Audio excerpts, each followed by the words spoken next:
500 men don't just appear in the wilderness. They don't ride in formation behind a single commander unless something impossible happened, unless a man who had nothing became everything. Sarah Redhawk stood at the edge of the mesa, watching dust rise on the horizon like a storm made of rage and purpose. The earth trembled beneath hooves she couldn't yet see. Her hands, calloused from years of survival, tightened around the worn leather strap of her water pouch. She knew that dust. She knew what it meant when the ground shook like that. An army was coming. 3 months ago, Sarah's world had been whole.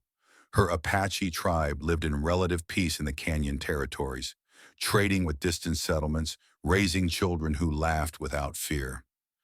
Her father led with wisdom, her brother stood tall as war chief. Now both were buried beneath shallow graves, victims of the land-hungry settlers who brought papers that meant nothing to her people, but everything to the men with guns. When the tribe refused to leave, the settlers brought violence. Fires consumed lodges. Hunters never returned from their paths. Children disappeared in the night. 12 warriors fell defending a water source 2 weeks ago. Now she led the remaining 43 souls, most too young or too old to fight. The young scout raced up the path to where she stood, eyes wide, breathing ragged.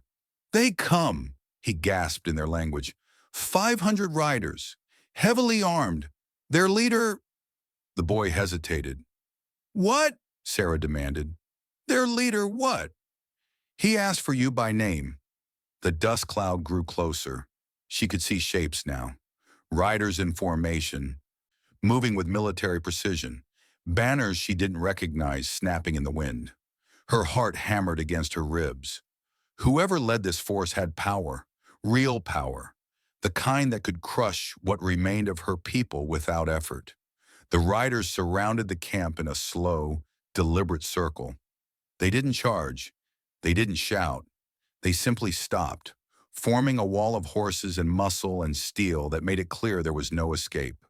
The riders were a mix of every kind of man Sarah had ever seen. Cowboys with sun-scorched faces, former soldiers still wearing pieces of old uniforms, trappers with calculating eyes, men from tribes she recognized and some she didn't. An impossible coalition held together by something stronger than heritage or hatred. Loyalty to him. The circle parted. A single rider moved forward slowly, deliberately, letting his presence sink into the silence like a blade into flesh. The black horse beneath him was massive, its coat gleaming even under the dust-choked sky. The man wore dark clothing, a long coat that moved with the wind, a hat pulled low enough to shadow his face. But Sarah didn't need to see his face. She knew the way he sat in that saddle, the way his shoulders carried weight without bending. The rider stopped 10 feet from where she stood. Slowly, deliberately, he reached up and removed his hat. The face beneath was older, harder, marked by sun and violence and years that had carved away softness. A long scar ran down his left cheek, the mark of a bayonet, a souvenir from a war fought long before she knew him. Cole Hawkins looked at her the way he had 5 years ago, like she was the only thing in the world that mattered and the only thing that had destroyed him. "Sarah Redhawk," he said, his voice carrying across the camp like distant thunder. Nothing more, but the way he said it made her feel like the ground beneath her feet had disappeared. 5 years ago, Cole Hawkins had been nobody, a quiet cowboy with nothing but a bedroll and gentle hands. The man her father's counsel had laughed at when he asked for her hand. The man she had rejected because he wasn't strong enough, wasn't respected enough, wasn't enough. That man was gone. In his place sat someone who commanded 500 armed riders without saying a word. Someone who had become exactly what she had once told him he could never be. And he had come back for her. The question was why. "What do you want, Cole Hawkins?" Sarah's voice carried strong, despite the fear twisting in her gut. "Have you come to take what little we have left? To finish what the settlers started?" Cole's expression didn't change, But something shifted behind his steel-gray eyes. "I didn't come for you, Sarah," he said, each word measured and cold. "I came for my brother, Jackson. He was marshal at Gold Creek. 3 months ago, he was shot in the back trying to protect your land from railroaders and land hunters." Sarah's breath caught. The marshal. She remembered him. A fair man who had tried to enforce the law even when it favored her people. She hadn't known he was Cole's brother. "I'm sorry for your loss," she said carefully, "but why bring an army to my door?" Cole swung down from his horse in one fluid motion. He stood before her, close enough that she could smell leather and gunpowder and something else, something that reminded her of the man he used to be. "The man who killed my brother is named Malcolm Reed. He works for Victor Blackwell, president of the Transcontinental Railroad." Cole's hand rested on his Colt Model 1873 single-action Army revolver, a .45 caliber weapon that had killed more men than smallpox in certain territories. "They want this land, and they're willing to kill everyone on it to get it. My brother discovered their plan and died for it." Cole's eyes narrowed. "Reed didn't just kill my brother, Sarah. He killed your father and brother too. It wasn't a random attack. It was an assassination." Sarah's blood ran cold. "How do you know this?" Cole reached into his coat and pulled out a worn journal. Jackson kept records of everything: names, dates, plans. Reed bragged to him before killing him. "Didn't expect my brother to write it all down and hide the journal before he died." A tall man with a glass eye approached, his weathered face a map of battles survived and horrors witnessed. The Springfield trapdoor carbine on his back had been modified with a shortened barrel and custom sights, the weapon of a man who valued accuracy over rate of fire. "This is Sergeant Major Hank Steel Eye Morris," Cole said, "former Union Army, 7th Cavalry, my second in command." Hank touched the brim of his hat. "Ma'am." "Tell her what Reed has planned, Hank," Cole said. "Reed's got 100 men gathering at the old fort 20 miles south," Hank said, his voice rough like gravel.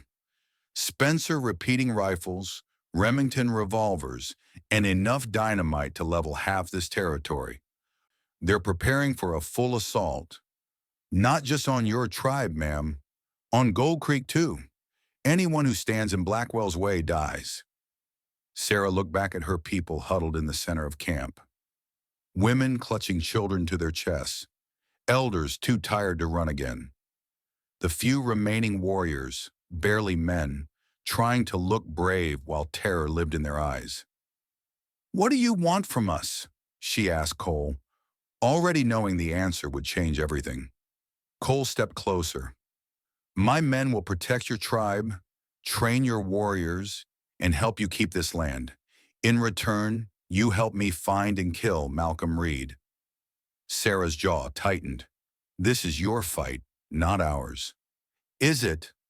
Cole's voice dropped lower, rougher. "Reed killed your father, your brother.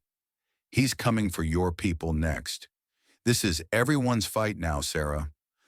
The only question is whether you'll fight it standing beside me or lying in a shallow grave." The oldest among the council, a woman with silver hair and eyes that had seen a century of hardship, stepped forward. "The pale warrior speaks truth," she said in their language. "I have seen this in visions.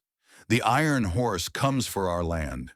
Blood will flow like rivers unless we stand with the man of 500 hearts." Sarah knew what accepting Cole's help meant. It meant admitting she had been wrong 5 years ago. It meant putting her people's fate in the hands of a man she had once deemed worthless. But looking at the desperate faces of her tribe, she knew she had no choice. "We accept your help," she said finally. "But understand this, Cole Hawkins, I am chief now. My people follow my orders, not yours." Cole nodded once, the ghost of a smile touching his lips. Just like old times. By dawn, Cole had transformed the camp. 200 of his men formed a defensive perimeter, while Hank trained the remaining Apache warriors in modern fighting tactics. Cole himself directed the building of defensive trenches and wolf pits at key approach points. "Always dig a trench 3 feet deep," Cole instructed as he demonstrated with a shovel. Any shallower and a 44-40 round can still find you at distance. Any deeper and you can't return fire effectively. He showed them how to reinforce the walls with river stones and dead wood, turning soft earth into a bulletproof barricade that could stop even the heavy 50-70 government rounds favored by Reed's men. He showed them how to create the triangle of fire, a tactical position where three gunmen formed a deadly triangle, giving enemies nowhere to escape. The technique had saved Cole's life during the Battle of Antietam when he and two other sharpshooters held off an entire Confederate company for 6 hours. Hank taught a group how to make improvised explosives from coal dust, sulfur, and soap, a recipe he'd learned from a Chinese demolition expert during the construction of the Transcontinental Railroad. The mixture, packed into tin cans and fitted with fuse cord, could blow a man in half at 10 paces. As the sun reached its peak, Cole approached Sarah. "We need to scout Reed's outpost," he said, checking the Winchester Model 1873 slung across his back. The rifle's 15-round tubular magazine gave it an advantage over single-shot weapons, and the shared 44-40 caliber meant Cole could use the same ammunition in both his rifle and revolvers. "Find out when he's planning to move." "I'll go with you," Sarah said, checking her own rifle, an old Winchester her brother had traded for 3 seasons ago. Cole frowned. "It's too dangerous." "This is my land," she countered. "I know every rock, every tree, every hiding place. You need me." After a moment of consideration, Cole nodded. "We leave in an hour. Small group. 4 of my men, 4 of yours." As they prepared to depart, Hank pulled Cole aside. "Watch your back out there, Captain," he said quietly. "Something ain't right. That Reed fella seems to know our every move before we make it." Cole's eyes narrowed. "You think we have a traitor? All I know is coincidences get men killed." The scouting party rode out under the cover of approaching dusk, moving through arroyos and dry creek beds to avoid being spotted. Sarah led them along paths known only to her people, ancient trails that wound through the canyon country like veins through a living body. As night fell, they made camp in a sheltered alcove. Cole sat apart from the others, cleaning his matched pair of Colt single-action Army revolvers with methodical precision. Each revolver cost $17 new, but their value in the hands of a man who could draw and fire with deadly accuracy in under half a second was beyond measure. Sarah watched him, noting how different he was from the gentle cowboy who had once looked at her with such hope. His hands still moved with the same careful attention. But now they carried the confidence of a man who had used them to kill. "How did you build an army?" she asked, sitting beside him. "5 years ago, you had nothing." Cole didn't look up from his work. "After your people threw me out, I drifted south, worked ranches, rode security for traders, learned that the world respects strength and crushes weakness." His voice was flat, emotionless. "Started gathering men no one else wanted, outcasts, deserters, men with nowhere to go and nothing to lose. And they follow you because I kept them alive when others would have abandoned them." Cole holstered one revolver and began working on the other. "Because I never asked them to do anything I wouldn't do myself. Because they know I keep my word, even when it costs me." Sarah studied his profile in the flickering firelight. "You've changed, Cole Hawkins." Finally, he looked at her, his eyes reflecting orange flames. "You told me I needed to be stronger. I became stronger. I never meant—" A gunshot split the night, then another. Their camp erupted into chaos as bullets tore through the darkness. One of Sarah's warriors fell immediately, a hole appearing in his forehead like a third eye. "Ambush!" Cole roared, drawing both revolvers in a smooth motion that spoke of years of practice. He fired twice, and somewhere in the darkness, a man screamed. Sarah grabbed her Winchester and rolled behind a boulder, working the lever action with practiced ease. The firefight was brutal and short. When it ended, 3 of Reed's men lay dead among the rocks. One of Sarah's warriors and one of Cole's men had fallen. The rest of the attackers had melted into the night. "How did they find us?" Sarah demanded, reloading her rifle with trembling hands. Cole knelt beside one of the dead men, searching through his pockets. He pulled out a folded paper and held it to the firelight. His expression darkened. "They knew exactly where we would be," he said quietly. "Someone told them." The return to camp was tense, both from the knowledge of a traitor and the weight of bringing back the dead. As they crested the final ridge, gunfire erupted from the direction of the camp. "They're attacking!" Sarah kicked her horse into a gallop. They arrived to find the camp under siege. Reed's men had launched a frontal assault while Cole and Sarah were away. But Hank had been ready. The defensive trenches were filled with Cole's men, firing in disciplined volleys, while explosives detonated among the attackers. Cole and Sarah charged into the fray from behind, catching Reed's men in a deadly crossfire. The attackers broke ranks and fled, leaving their dead and wounded behind. As the dust settled, Hank approached, his glass eye gleaming in the firelight. "Knew they'd come," he said gruffly. "Spotted their scouts this morning. Set a little welcome party with those improvised mines. Blew 3 of them clean in half." "Casualties?" Cole asked, dismounting. "8 of ours, 12 Apache. Could have been worse." Sarah scanned the camp, counting her people with desperate eyes. That's when she saw him. Gray Wolf, one of her warriors, sneaking toward the horse corral, a bag slung over his shoulder. "Stop him!" she shouted, pointing. Cole spun and fired a single shot from his Colt. The bullet kicked up dirt at Gray Wolf's feet, freezing him in place. 10 minutes later, Gray Wolf knelt in the center of camp, his hands bound behind him. The contents of his bag laid out for all to see. Gold coins stamped with the Transcontinental Railroad logo, a letter signed by Victor Blackwell, and detailed maps of the camp's defenses. "You betrayed your people," Sarah said, her voice breaking with rage and grief. "Why?" Gray Wolf spat at her feet.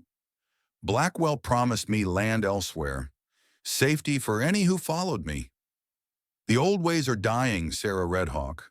"The white man's iron horse cannot be stopped." Cole stepped forward, his face a mask of controlled fury. "Where is Reed planning to strike next?" "Everywhere," Gray Wolf laughed bitterly. "Gold Creek, this camp. He has 200 men now, each armed with Spencer repeating rifles. You cannot stop him."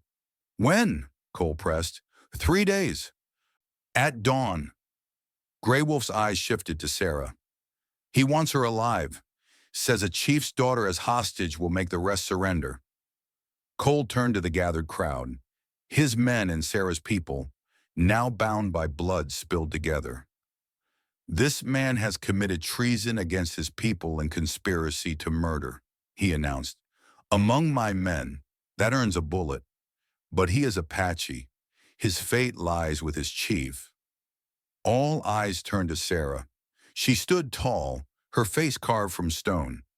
"In the old ways, a traitor faces the one he betrayed with equal weapons.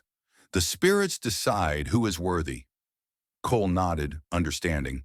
He cut Gray Wolf's bonds and tossed him a knife identical to the one Sarah carried, a 7-inch blade of German steel, worn with use but razor sharp. "Your choice, traitor," Cole said coldly. "Face your chief or face my bullet." Gray Wolf chose the knife. The fight was brief and brutal. Gray Wolf had strength and reach, but Sarah had righteous fury and the memory of her father and brother. When it ended, Sarah stood over his body, her knife dripping red onto the thirsty earth. That night, Cole and Sarah planned their next move by lamplight.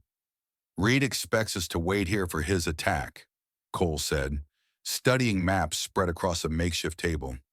"He doesn't know we've uncovered his spy. That gives us an advantage." "What do you suggest?" Sarah asked. "We take the fight to him." Cole traced a finger along the map. Hit his camp before he can mobilize. But we need to draw out Blackwell too. He's the head of the snake. How? He's probably in San Francisco, surrounded by hired guns and politicians. A slow, dangerous smile spread across Cole's face. We make him come to us. Blackwell won't trust Reed to handle this alone. Not with so much at stake. He'll want to supervise personally when Reed makes his final move. 2 days later, Cole led a force of 300 riders, 200 of his men and 100 Apache warriors, toward the old fort where Reed had established his base. They moved at night, using the darkness as cover. The attack began with Hank's explosives, strategically placed around the fort's perimeter. The blast tore holes in the walls and sowed confusion among Reed's men. Cole's riders charged through the breaches, guns blazing. The battle was fierce. Reed's men fought with the desperation of cornered wolves. But Cole's force fought with precision and purpose, each man covering his brothers, each warrior protecting the others as if they were blood kin. As dawn broke, Reed realized he was losing. He mounted his horse and fled with 20 loyal men, heading for the railroad station 10 miles east. He's running to Blackwell, Cole told Sarah as they regrouped. Just as I predicted. They pursued Reed to Gold Creek, where they found the town under siege. Reed had rallied more men, Blackwell's personal security force, and was attacking the town that had refused to sell its land to the railroad. Cole addressed the townspeople, who initially regarded the Apache warriors with suspicion. "I'm not asking you to fight for the Apache," he shouted over the crowd's murmurs. "I'm asking you to fight for yourselves, for your families, for this land. Blackwell doesn't care who you are, white, Indian, or Mexican. He only wants your land and is willing to kill us all to get it." He showed them Jackson's journal, the evidence of Blackwell's murderous plans. Slowly, the townspeople joined their cause. As they prepared their defense, Reed attacked. The battle spilled through the streets of Gold Creek, bullets splintering wood and shattering glass. Cole fought his way toward Reed, determined to end this. A shot rang out. Cole felt fire tear through his side. He stumbled, falling to one knee as blood soaked his shirt. Through the gun smoke, he saw Reed advancing, a cruel smile splitting his face. "Your brother died begging," Reed taunted, aiming his revolver at Cole's head. A knife flashed through the air, burying itself in Reed's shoulder. He howled, his shot going wide. Sarah emerged from the smoke, another knife ready. Before Reed could recover, Cole drew his remaining revolver and fired. The .45 caliber bullet struck Reed in the chest. He staggered backward, disbelief etched on his face. "My brother never begged for anything in his life," Cole said, rising to his feet despite the pain. Reed fell to his knees, blood bubbling from his lips. "Blackwell," he gasped. "He's coming, with 50 more men. You're all dead." As if summoned by his name, Victor Blackwell appeared at the end of the street, flanked by armed men in matching black coats. The railroad baron was tall and distinguished, his Confederate colonel's bearing evident in every movement. "Reed, you incompetent fool," Blackwell called out, his southern accent thick with disdain. "Did you really think I wouldn't know about your plan to usurp my company?" His cold eyes shifted to Cole. "And you, Mr. Hawkins, did you think you were the only one seeking vengeance? Reed killed your brother on my orders." Chaos erupted as Reed, with his dying breath, fired at Blackwell. The bullet grazed the railroad baron's arm, shattering the standoff. Gunfire erupted from all sides. Cole found himself facing both Reed's remaining men and Blackwell's guards. Despite his wound, he fought with cold precision, each shot finding its mark. One by one, his enemies fell. When his revolvers clicked empty, one man remained. Blackwell himself, bleeding from multiple wounds but still standing, his derringer aimed at Cole's heart. "Your brother was a fool," Blackwell snarled. "There's gold under Apache land. More than enough to make this railroad the richest in America. All these deaths, just business, Hawkins. Cole prepared to charge, knowing he would die but determined to take Blackwell with him.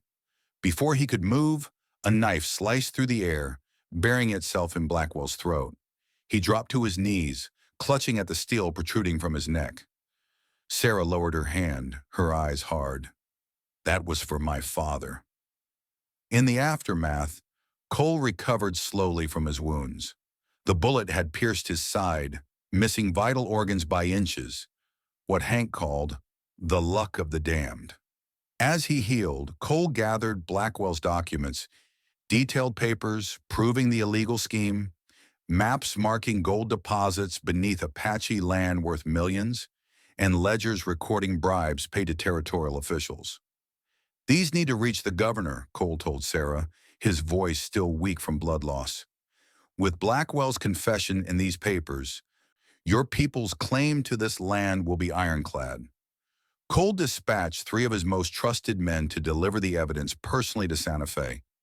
2 weeks later, they returned with official documents recognizing the Apache's rightful ownership of their ancestral lands, and something else, a marshal's badge. The governor remembered my brother, Cole explained, turning the silver star over in his calloused hands. Said Gold Creek needs a new marshal, someone who understands both worlds. The settlement at Gold Creek and the Apache tribe entered into formal negotiations, with Cole serving as mediator.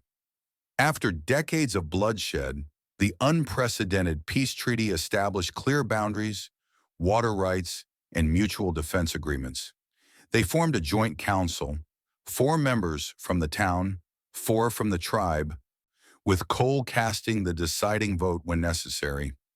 My brother would have called this impossible, Cole told Hank as they watched representatives from both sides sign the treaty. Apache and settlers breaking bread instead of each other's necks. Hank adjusted his glass eye with a weathered finger. Ain't nothing impossible when you've got 500 men to back your play, Captain. Those men found new purpose in the aftermath. 70 became deputies, forming a territorial police force that protected both settlements and tribal lands. 80 joined the newly formed Frontier Rangers, patrolling the borders against raiders and outlaws. 50 helped build a local railway spur that connected Gold Creek to the main line, bringing prosperity without displacement. The rest scattered to nearby communities, carrying Cole's principles of justice and cooperation. On the anniversary of Jackson Hawkins' death, Cole stood alone on the hill overlooking the valley. The wooden cross marking his brother's grave now stood alongside a traditional Apache burial monument, honoring both Jackson and Sarah's father and brother, united in death as their people were now in life. Cole heard footsteps behind him and recognized Sarah's tread without turning. The elders say the spirits of our ancestors walk among us today, she said, coming to stand beside him. They are pleased.